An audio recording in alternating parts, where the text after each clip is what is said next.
चलो adjustment number 3 है machinery के ऊपर। किसके ऊपर है? मशीनरी। अब देखो इधर, अगर मशीनरी के ऊपर एडजस्टमेंट होती है तो मशीनरी अकाउंट बनेगा ही बनेगा। कौन सा अकाउंट बनेगा? मशीनरी अकाउंट बनाना बहुत ईजी है, ठीक है ना। अब बताता हूँ अकाउंट कैसे बनता है। देखो इधर, सबसे पहले कैश फ्लो में BD और CD आता है। क्या आता है? BD। एसेट है तो उसका BD कहाँ पे आएगा? टू साइड है। तो सबसे पहले तुम्हें कैश फ्लो में BD और CD ही लिखना है। तो बैलेंस BD, तो बैलेंस CD सबसे लास्ट में अपोजिट साइड में आएगा। तो इसका मतलब है पहले BD और CD नोट डाउन करना है, वो मैंने कर लिया। अब क्या करूँगा? BD CD उतारने के बाद नीचे एडजस्टमेंट में जाऊँगा। कहाँ जाऊँगा? एडजस्टमेंट। अब जितने भी बंदे P से हैं, किससे होंगे? P फॉर प्यारे। तो जितने बंदे P से होंगे वो अपने पास रखूँगा, मतलब टू साइड। और जितने भी प्यारे नहीं होंगे उनको बाय साइड। सर प्यारा कौन नहीं होता? जो P से नहीं होगा। एग्जाम्पल, परचेज P से है तो टू साइड आएगा क्योंकि वो प्यारा है, टू परचेज। प्रॉफिट प्यारा है क्योंकि वो भी P से है। तो जितने भी प्यारे बंदे हैं उस सबको कहाँ पे रखूँगा? To side. सेल, क्योंकि सेल P से नहीं है तो वो प्यारी नहीं है, तो बाय सेल क्योंकि वो प्यारी नहीं है। डेप्रीसिएशन वो भी प्यारा नहीं है क्योंकि वो P से नहीं है तो वो भी बाय साइड। लॉस वो भी प्यारा नहीं है क्योंकि वो किससे है? P से नहीं है। किससे है? L से। मेरे को तो P वाले प्यारे लगते हैं, बाय लॉस। तो बताओ, पहले बताओ अकाउंट बनाना आ गया। BD और CD लिखा, उसके बाद जो P से होगा वो टू साइड, जो P से नहीं होगा वो बाय साइड। पर क्वेश्चन में ना सारी चीज़ें गिवन नहीं होंगी, कुछ बैलेंस बनेगा। क्या बनेगा? बैलेंस। तो देखो इधर, अगर तुम्हारा टू साइड में बैलेंस बचता है, मतलब इधर बचेगा, तो उसे बोलेंगे परचेज। क्या बोलेंगे? बट अगर तुम्हारा बैलेंस कहाँ पे बचता है? बाय साइड में। कहाँ पे बचता है? तो पहली प्रेफरेंस है कि बैलेंस को क्या दोगे? डेप्रिसिएशन। और सेकंड रेफरेंस को क्या दोगे? सेल। सर चलो टू साइड में तो एक ही प्रेफरेंस है, परचेज। सर एक बार ये बता दो ये कैसे चूज करनी होगी, तो मैं तुम्हें बताता हूँ। समझ लो तुम्हारा बाय में बैलेंस कम आ रहा है। कहाँ पे बैलेंस कम आ रहा है? बाय में। तुम चेक करना बाय में डेप्रिसिएशन लिखा है या नहीं। अगर तुमने बाय में डेप्रिसिएशन नहीं लिखा हुआ तो फिर पहली प्रेफरेंस डेप्रिसिएशन को ही दे देना। बट ऑलरेडी तुम डेप्रिसिएशन लिख चुकी हो और फिर भी बाय में ही बैलेंस बच रहा है तो फिर दोबारा डेप्रिसिएशन थोड़ा आएगा। फिर सेकंड प्रेफरेंस आएगी, वो क्या है? सेल। क्या है? सेल। मैं तुम्हें क्वेश्चन दिखा रहा हूँ। पहले तो अकाउंट बनाने आ गया ना। आप देखो इधर,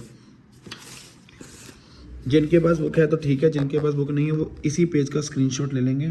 उसके बाद मैं बता रहा हूँ, हमारे पास एडजस्टमेंट करने के लिए दो हैं, एक पहली भी और एक दूसरी भी, ठीक है ना। दोनों अलग अलग हैं। जरा पहली पढ़ते हैं। During the year machinery costing 1,40,000। Machinery की कॉस्ट कितनी दी हुई है? 1,40,000। आगे लिखा है एक्यूमुलेटेड डेप्रिसिएशन कितना दिया हुआ है? 1,10,000 वाज सोल्ड फॉर 20,000। देखो इधर, मैंने फटाफट देखा कि मशीनरी के ऊपर एडजस्टमेंट है तो कौन सा अकाउंट बनाऊंगा? मशीनरी। तुम्हारे पास दो पॉइंट हैं इसको समझने के लिए, ठीक है ना। मैंने बताया था सबसे पहले क्या लिखते हैं? BD और CD। एसेट है तो कहाँ से होगा? To balance BD। तो पहले BD और CD लिखोगे तो जाके आगे काम बनेगा, बाय बैलेंस CD। चुरा लेते हैं भाई।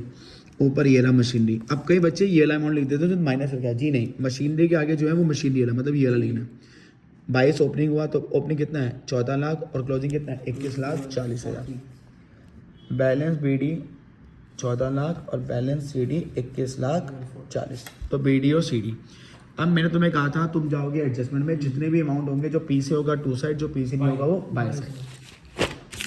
दो पॉइंट इंपॉर्टेंट है, इनको जिसको यूज करना आ गया एडजस्टमेंट खत्म। बस ये दो में कॉस्ट और book value is not considered. अगर कॉस्ट और बुक वैल्यू आएगा एडजस्टमेंट में उसको कंसिडर नहीं, बाकी हर अमाउंट को कंसिडर करना है। किसको कंसिडर नहीं करना? Cost and book value. तो चलो करके देखते हैं क्वेश्चन। सबसे पहले लिखा था कॉस्ट। सर ने कहा था कि कॉस्ट को कंसिडर नहीं करना, घाटा कॉस्ट का। बाकी जितने भी अमाउंट होंगे सब मेरे काम के। 1,10,000 डेप्रिसिएशन, क्या ये P से है? नहीं। तो कहाँ आएगा? बाय से, जो P से नहीं है। और वहाँ एक्यूमुलेटेड लिखा है तो फिर तुम्हें एक्यूमुलेटेड ही लिखना है। Accumulated option 1,10,000। ठीक है।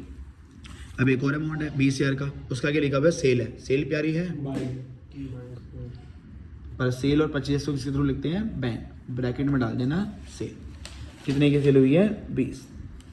और कोई अमाउंट नहीं है। तो पहले बताओ अमाउंट लिखने आ गए।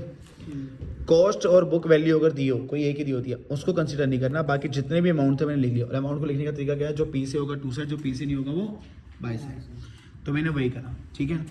एक पॉइंट तुम्हें समझ आ गया, कॉस्ट और बुक वैल्यू काम के नहीं है। अब एक पॉइंट और समझ लो, उसके बाद कोई भी हो तुम्हारा हो जाएगा। पहला पॉइंट मैं मान के चल रहा हूँ, कॉस्ट और बुक वैल्यू अकाउंट में कंसिडर नहीं होता। अब ये पॉइंट इंपॉर्टेंट है पहला, इफ़ सेल इज़ गिवन, अगर तुम्हें सेल गिवन होगी तो तुम्हें प्रॉफिट और लॉस खुद निकालना होगा। क्या बोला मैंने? सेल, बस जब तुम मशीनरी अकाउंट बनाओगे ये दो पॉइंट अगर माइंड में लेके चलोगे तो खत्म, कॉस्ट ऑफ बुक वैल्यू लूंगा नहीं, सेल गिवन होगी तो क्या निकालूंगा? प्रॉफिट और लॉस। तो एक क्वेश्चन मैं तुम्हें करा रहा हूँ जिसमें ये होगा, सेल गिवन होगी, प्रॉफिट लॉस कैसे निकलेगा, एक क्वेश्चन ये लगा कराऊंगा ताकि दोनों पॉइंट क्लियर हो जाए। तो फिलहाल मेरे क्वेश्चन में क्या गिवन है? सेल, तो मैं क्या निकालूंगा? प्रॉफिट और लॉस। ये जो एक फॉर्मेट है ये तुम्हारी हेल्प करेगा इस सेकंड पॉइंट की, इसका सारा कंक्लूजन इधर है। तो मैंने तुम्हें इसको लिख के दे दिया ताकि तुम्हें दिक्कत ना हो। सबसे पहले लिखोगे कॉस्ट, क्या लिखोगे? मेरे अपने क्वेश्चन में जो कॉस्ट दी हुई थी, देखो भैया 1,40,000 कितनी दी हुई है? 1,40,000। तो देखो ये जो लाइन है कब बनानी है? जब सेल वाले पॉइंट में आ जाओगे। कॉस्ट कितनी दी हुई है? 1,40,000। मैंने लिखा था वहाँ पे डेबिशन माइनस करोगे तो आ जाएगी बुक वैल्यू। तो बुक वैल्यू कितनी आई है? 30,000। बुक वैल्यू कितनी है? 30। देखो मैंने यहाँ पे ये जो है इसका चाहे स्क्रीनशॉट ले लेना, ये बड़ी काम की चीज़ है। कॉस्ट, उसमें डेबिशन माइनस करोगे तो क्या आएगा? Book value. बुक वैल्यू में प्रॉफिट और लॉस प्लस माइनस करोगे तो कहाँ पहुँच जाओगे? सेल तक। कहाँ तक पहुँच जाओगे? सेल। अब देखो भैया बुक वैल्यू है 30,000 और जो मेरी सेल वैल्यू है क्वेश्चन में वो कितनी दी हुई है? 20। ये देखो सोल्ड प्राइस 20। अब मैंने कहा था इन दोनों के जो बीच में होता है, जो मेरे फॉर्मेट का पार्ट था, वो प्रॉफिट और लॉस होता है। कौन होता है? प्रॉफिट या लॉस। अब 30,000 से 20,000 से जाना है तो माइनस करूं प्लस करूं?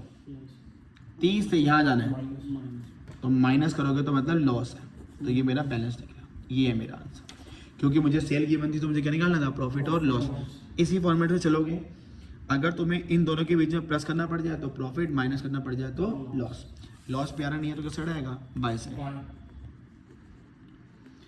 By loss on sale. कितना लॉस आया था? 10,000।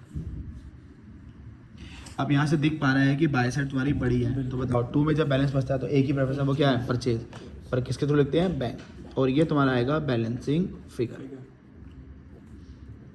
तो बैलेंसिंग फिगर अभी हम निकाल देते हैं। पहले मैं एक प्रैक्टिस के लिए एक और बता दूं। देखो जो रूल मशीनरी पे लगता है वही रूल नॉन करंट इन्वेस्टमेंट पे लगता है। अगर ये एडजस्टमेंट में है तो इसका भी क्या बनेगा? अकाउंट। सब कुछ रूल। तो एक बार और प्रैक्टिस के लिए तुम्हारे लिए ये आ गया, नॉन करंट इन्वेस्टमेंट। पहले क्या लिखते हैं अकाउंट में? BD और CD। सर अकाउंट कब बनाना है? जब ये बंदे कहाँ पे होंगे? एडजस्टमेंट में। जरा ऊपर ढूंढते हैं नॉन करंट इन्वेस्टमेंट। BD कितना है? 2 लाख और CD वहाँ पे दिया हुआ है 2,70,000। सर आपने ये कहाँ से लिया है? ये मैंने यहाँ से लिया। BD 2 लाख है और क्लोजिंग कितना है? 2,70,000। अब रूल वही है, नीचे जितने भी अमाउंट होंगे सबको लिखूंगा। क्या लिखने का तरीका क्या होता है? जो पी से होंगे वो टू साइड, जो पी से नहीं होंगे बाय साइड। एक चीज़ नहीं आएगी, कॉस्ट और बुक वैल्यू। तो चलो स्टार्ट करते हैं। Non current investment costing. Cost मेरे काम की नहीं है, ये अमाउंट काम का नहीं है, ये अमाउंट काम का है। प्रॉफिट है मतलब प्यारा है, और कितना प्रॉफिट दिया हुआ है? 16,000। To profit on sale 16। अब देखो जितना भी अमाउंट थे सब लिख दिए, बस ये काम करने का। अब तुम्हें मैंने बताया था अगर प्रॉफिट गिवन होगा तो क्या निकालेंगे? सेल। तो देखो एक मैंने दिखा दिया जहाँ पे सेल गिवन था तो मैंने क्या निकाला? Profit loss. अब प्रॉफिट और लॉस गिवन है तो क्या निकालेंगे? सेल। पर इस प्रोसेस को करने के लिए तुम्हें ये प्रोसेस लिखना होगा, ये प्रोसेस लिखना होगा। इधर देख लिया प्रोसेस कैसे लिखते हैं? यही, पहले कॉस्ट, और मेरे इन्वेस्टमेंट में कॉस्ट कितनी दी हुई थी? 80,000। कितनी दी हुई थी? 80। प्रोसेस कहता है कॉस्ट में माइनस क्या करोगे? डेप्रिसिएशन, जो एडजस्टमेंट में दी हो। एडजस्टमेंट में कोई डेप्रिसिएशन नहीं, तो डेप्रिसिएशन है ही नहीं, 0। कॉस्ट में डेप्रिसिएशन माइनस करोगे तो क्या आ जाएगा? Book value. क्या आ जाएगी? और प्रॉफिट और लॉस प्लस माइनस करोगे तो क्या आ जाएगी? सेल। मेरे क्वेश्चन में प्रॉफिट दिया है, प्रॉफिट दिया हो तो क्या करेंगे? प्लस। तो 96,000 क्या आ गई? सेल। तो देखो तुम्हारे सामने दो प्रोसेस है। यहाँ से मैंने क्या निकाला? सेल की बनती तो प्रॉफिट लॉस निकाला, यहाँ पे प्रॉफिट लॉस की बनता तो सेल निकाला। मैंने यहाँ पे ये निकाला है और इधर ये निकाला था। तो दोनों क्या है? अगर सेल चाहिए तो सीधे प्रोसेस करते चले जाना, पहुँच जाओगे। यहाँ पे क्या था? अगर तुम्हें इन दोनों के बीच में प्लस करना पड़े तो प्रॉफिट, माइनस करना पड़े तो लॉस। सेल मिल गई। सेल प्यारी है? नहीं, क्योंकि पीसी नहीं, तो बाय साइड। और सेल कितनी निकली है? 96।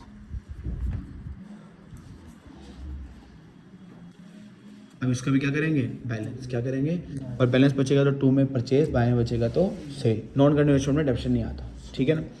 तो ये ऐसे करना है अकाउंट। तो बोलो ये ओके। अब क्वेश्चन एक और दिखाता हूँ कि यहाँ पे क्या था, देखो इधर इनके भी यही समझाया था। अगर मैं मशीनरी अकाउंट के साथ, देखो एक बार फटाफट देखो क्या है, सारे अकाउंट वीडियो सीडी लिखूंगा, एडजस्टमेंट में जाऊंगा, जितने पेमेंट होंगे मेरे काम के हैं, कॉस्ट ऑफ बुक वैल्यू काम की नहीं है, बाकी सारे जो पीसी होगा टू साइड, जो पीसी नहीं होगा बाय साइड। ये पॉइंट के लिए मुझे ये प्रोसेस करना होगा, मेरे पास अपने आप आ जाएगा। सेल गिवन होगी तो प्रॉफिट लॉस निकाल लूंगा, प्रॉफिट लॉस गिवन होगा तो सेल। तो इस प्रोसेस का यूज़ करना मैंने वहाँ पे सिखा दिया, मैंने दोनों करके दिखा दिया, ठीक है। अब देखो भाई, मशीनरी के साथ तुमने एक साथ एक चीज़ चेक करनी है। क्या चीज़ चेक करनी है, डेप्रिसिएशन अकाउंट साथ में बनेगा या नहीं। नॉन इन्वेस्टमेंट में तो चेक ही नहीं करना, क्योंकि एनसीआई में कोई डेप्रिसिएशन नहीं लगता। तो डेप्रिसिएशन अकाउंट कब बनेगा, इफ डेप्रिसिएशन ओपनिंग और क्लोजिंग बैलेंस गिवन।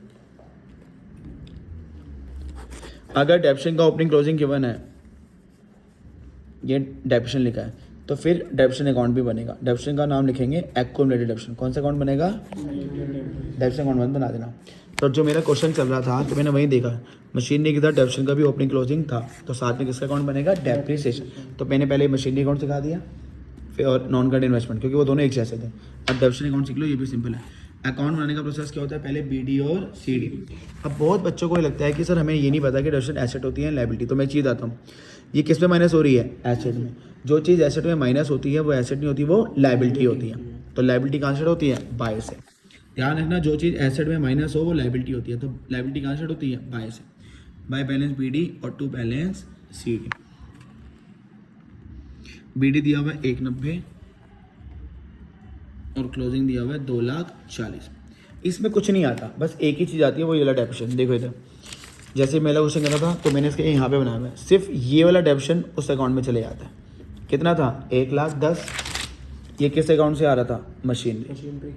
बस इसमें यही चीज़ आती है, इसमें कुछ नहीं करना होता पी से है कि नहीं है, इसमें बस एक ही चीज़ आती है। और हमेशा यहाँ पे बाय में बैलेंस बचेगा। कहाँ में बचेगा, इसको बोलते हैं डेप्रिसिएशन। क्या बोलते हैं, ये तो ऐसे ही कर लेते हैं। 2,40 और 1,10 होता है 3.5। 3.5 में से 1,90,000 जाएगा तो आएगा 1,10,000।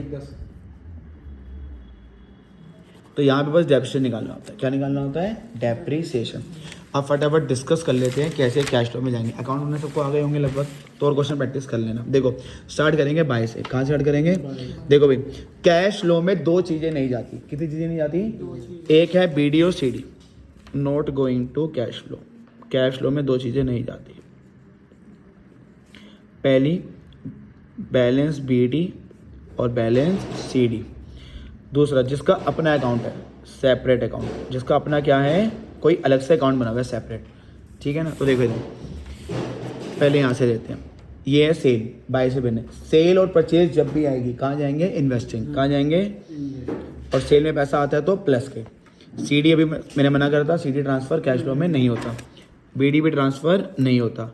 प्रॉफिट आ गया, क्या आ गया, 5 नामों में प्रॉफिट है, नहीं है। बच्चों में तो कहाँ जाएंगे, ऑपरेटिंग। कहाँ जाएंगे, ऑपरेटिंग में एक घर है वर्किंग कैपिटल, वहाँ पे भी प्रॉफिट नहीं आता। तो जिसका कोई घर नहीं उसका मामा घर, और ये प्रॉफिट वाला घर है तो मामा वाला प्रॉफिट कौन सा आएगा, नॉन ऑपरेटिंग इनकम वाला। ये यहाँ से ऐसे जाएगा। और मैंने बताया था कि यहाँ पे बैलेंस 2 में बच रहा है। कहाँ पे बच रहा है, 2 में बैलेंस बचता है तो क्या होता है, परचेज। अभी बताया था परचेज और सेल कहाँ जाती है, इन्वेस्टिंग। तो जो तुम्हारे यहाँ पे बैलेंस होगा वो कहाँ जाएगा, इन्वेस्टिंग। चाहते हो तो मैं करके दिखा देता हूँ, ठीक है ना। जरा फोन में लेटर दिया एक बार, देखो भाई इधर का क्या है, 2,70,000 और 96,000 प्लस 2,70,000 माइनस 2 लाख और माइनस 16,000, 1,50,000 बैलेंस आ रहा है। तो जो 2 में बैलेंस बचता है उसे क्या बोलते हैं, परचेज। और परचेज को कैसे लेंगे, टू बैंक। ये परचेज आया बैलेंस, हाँ भाई ये तो गया नॉन ऑपरेटिंग में। परचेज सेल कहाँ जाती है, इन्वेस्टिंग। और परचेज में पैसा जाता है तो माइनस, सेल में पैसा आता है तो प्लस। ये हो गया। अब एक बार ये भी सीख लो। एक्यूमुलेशन रेवेन्यू मैंने भी पिछले क्वेश्चन में बनाया था। इस क्वेश्चन में डेप्रिसिएशन का ओपनिंग क्लोजिंग दिया हुआ था, तो इसका अपना अकाउंट है, ये यहाँ से ट्रांसफ़र नहीं होगा। सेल परचेज से बताया था कहाँ जाती है, इन्वेस्टिंग। और सेल है तो क्या करेंगे, प्लस। लॉस ऑन सेल का कोई घर नहीं होता, जिसका कोई घर नहीं होता उसका कहाँ जाते हैं, मामा घर। और लॉस वाला घर है तो किससे जाएगा, non operating expense. CD transfer नहीं होता, BD ट्रांसफ़र नहीं होता, परचेज से लगी दायता कहाँ जाती है, इन्वेस्टिंग, और परचेज में पैसा जाता है तो क्या करेंगे, माइनस, ये भी बैलेंस आएगा। तो भाई इधर देखो, इधर बैलेंस, ये प्लस कर लेते हैं, 1,10,000 प्लस 20,000 प्लस 10,000 प्लस 21,40,000, ये टोटल आ रहा है 22,80,000। उसमें से 14 लाख क्या कर देंगे, माइनस 1480 8,80,000। परचेज आएगी इन्वेस्टिंग में और परचेज में वाला जाता तो क्या करेंगे, माइनस। तो ये पूरा अकाउंट है, ठीक है ना। अब मैंने इसके साथ कौन सा अकाउंट बनाया था, अच्छा इसके साथ डेबिशन का कब बनेगा, जो डेबिशन का ओपनिंग और क्लोजिंग दिया हो, ये मैंने यहाँ बना दिया, तो उसकी भी पोस्टिंग सीख लेते कैश फ्लो में। देखो भैया, BD सर ने मना करा, ट्रांसफ़र नहीं होगा। डेप्रिसिएशन, इसका कोई घर नहीं है, मैंने सबको बताया हुआ है, जिसका कोई घर नहीं होता वो कहाँ जाता है, मामा घर। और डेबिशन नुकसान का है तो नॉन ऑपरेटिंग एक्सपेंस।